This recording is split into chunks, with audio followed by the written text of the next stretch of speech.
Delta வேளாண் தட்பவெப்ப மண்டலத்தில் திருவாரூர் மற்றும் தஞ்சாவூர் மாவட்டங்கள் நெல் பயிர் சார்ந்த வேளாண் சூழலியல் தழைச்சத்து நைட்ரஜன் சமநிலை மேலாண்மை மற்றும் பண்பாட்டுத் திறன் மேம்பாடு தொடர்பான திட்டத்தின் கீழ் சுவாமிநாதன் ஆராய்ச்சி நிறுவனம் மற்றும் அமெரிக்காவின் சூழலியல் பாதுகாப்பிற்கான நிதியகம் காலநிலை மாற்றத்திற்கேற்ற சீரான வேளாண்மை தொடர்பான அமைப்பு இணைந்து விவசாயிகளுடன் கலந்துரையாடல் நிகழ்வு நீடாமங்கலம் வட்டம் நகர் கிராமத்தில் நடைபெற்றது.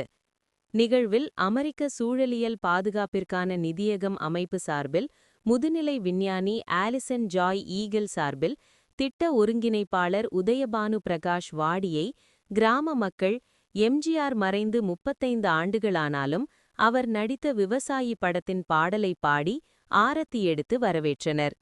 சூழலியல் பாதுகாப்பு நிதியகம் மாநில மேலாளர் மகாராஷ்டிரா சமீர் அகமது மிஸ்ரா, மாநில மேலாளர் பீகார் அஜித் சிங், ஆலோசகர் பீகார் குமார் அபினவ், சுவாமிநாதன் ஆராய்ச்சி நிறுவனம் சார்பில் முதல் நிலை விஞ்ஞானி கோபிநாத், முதுநிலை விஞ்ஞானி ராஜ்குமார், இணை விஞ்ஞானி பாலசுப்பிரமணியன், கள ஒருங்கிணைப்பாளர்கள் பாரதிதாசன், முருகன், சிலம்பரசன், சுஜிதா கலந்து கொண்டனர்.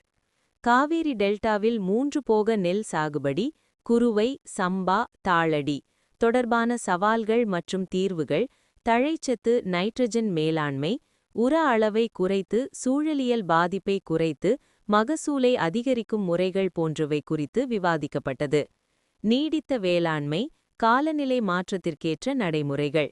இந்நிகழ்வில் திருவாரூர் மற்றும் தஞ்சாவூர் மாவட்ட விவசாயிகள் பெருந்திரளாக கலந்து கொண்டு தங்களது அனுபவங்களை பகிர்ந்து கொண்டனர். இதுபோன்ற கலந்துரையாடல்கள் காவேரி டெல்டாவின் நெல் உற்பத்தியை சூழலியல் ரீதியாக நிலையானதாக்க உதவும் முயற்சியின் ஒரு பகுதியாகும். விவசாயிகளுக்கு பயனுள்ள தொழில்நுட்பங்கள் மற்றும் அறிவு பகிர்வு மூலம் உற்பத்தி செலவு குறைப்பு மற்றும் சூழல் பாதுகாப்பு ஆகியவற்றை ஊக்குவிக்கின்றன.